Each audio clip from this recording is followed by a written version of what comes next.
very closely, because it says it all. The truth of you, the simplicity of you, is you are. You just are. That's it. If your heart would resonate with those two words and really understand them, everything becomes clear. The thing is that the mind can't relate to just who you are, who just are. It can't relate to that, because memory, which is the mind based on the past experiences, cannot see itself, cannot recognize itself. Reason and logic are based only on what it has already experienced. But there is a part of us called the now, this moment itself, which is not a memory, and we know in our heart that all that there is now. You see? Now, if you were to realize you are the now, and the past is just the past, it's just a memory, then you begin to understand and recognize, because the now is the only thing that can recognize itself. Because the now is silent, the now is. The now has no explanation, and you cannot explain the now. Or you might say, why do you talk in Satsang? Use words to go beyond the words, to really know at the very center of our being, to know that which is, you see? And to the extent that we begin to live from that and know that in our heart, we begin to live the truth of ultimate simplicity. Now, what happens is that most people live from the pseudo-self, not the self, the real self. It's called memory. There's nothing wrong with memory, of course not. We need it to survive.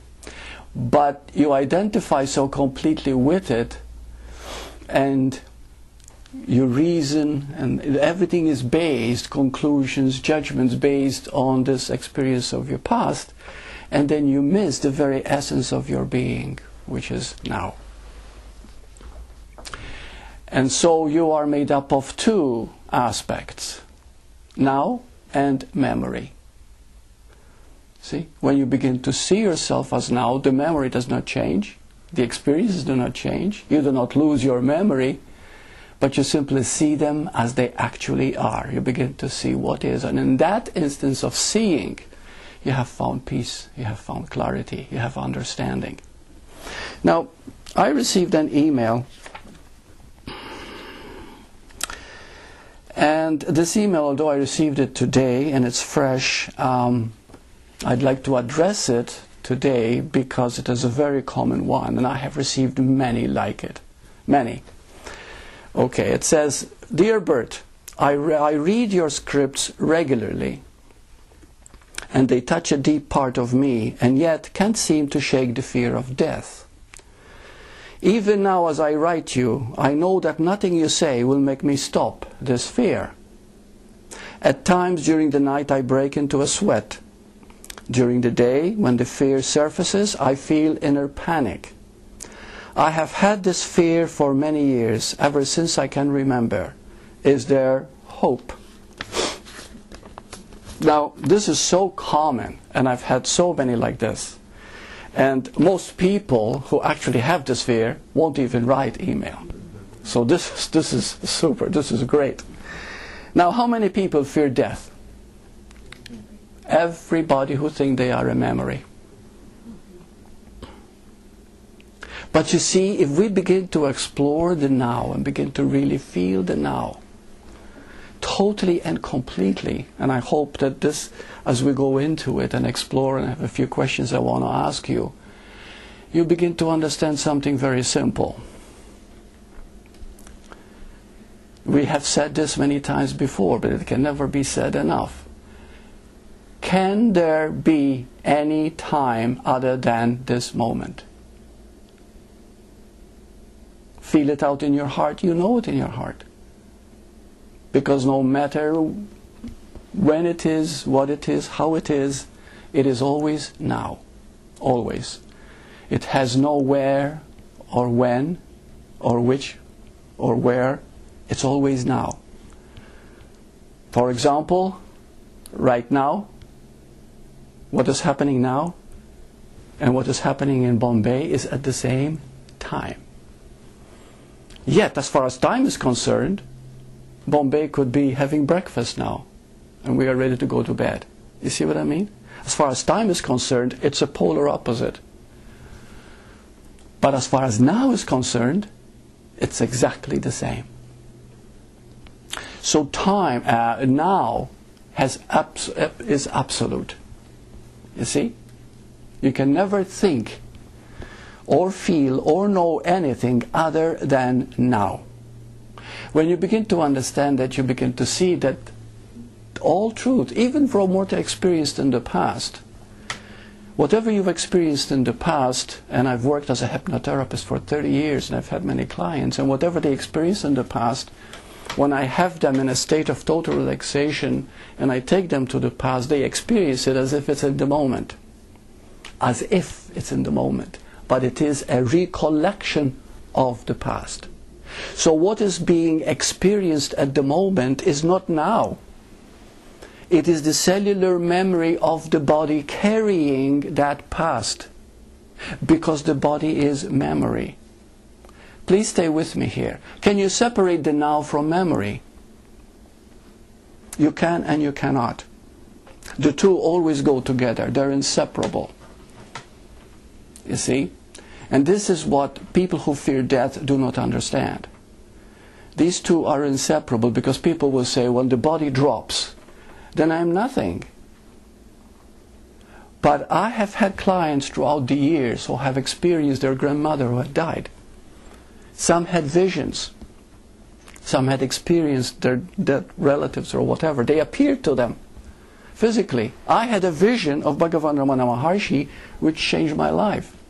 And I saw it so clearly. And yet he had passed away in 1950. But he had the same form. A beautiful, radiant form. So what is it that survives? What is it that dies? What is death? What is life? But you cannot know that until you can empty yourself of the total past and be now. And when you enter now, which is called the silence, which we covered before, the silence has one incredible power. It can recognize itself. But it is not made up of words. It is not made up of reason. It is made up of a knowing that has no words. You begin to know, you see, beyond a doubt. And the moment you know that, you will not fear death. But that cannot happen just by listening to the words. It happens when you begin to recognize what the words really mean. You see? So, what is the one thing that causes all disturbance in human life, all the drama? Yeah. Fear of death. Fear of death, isn't it? Right. And so what do we do when we fear death? We become desperate to seek being. But because we don't know being, because we don't know that now is all, we read about it, we hear it, but we don't really know it, that now is all that there is, because if we did, we would never worry. Because worry is about a future that hasn't happened yet and will never happen, because tomorrow never comes. Because when it comes, it's still now. You see? And the past is gone, it's finished, it's history. We can learn from it. But it can never be now. Now is total, now is absolute. So, so when we have this fear, we are aging, we're going to grow old, we're decaying, we are soon going to die. Well, physically, the moment you're born, you are ready, to be gone, to die. But we have to understand the word death and what it means, because it's a beautiful word. You cannot separate life from death. You see, they're interchangeable. They both live together. My body, for example, right now is dying, yes. But at the same time, it's being renewed every moment. The cells are dying and being renewed. My nails are growing every day. You see? I have to shave my head every 2 days because it keeps growing all the time. So you see, you're being renewed all the time.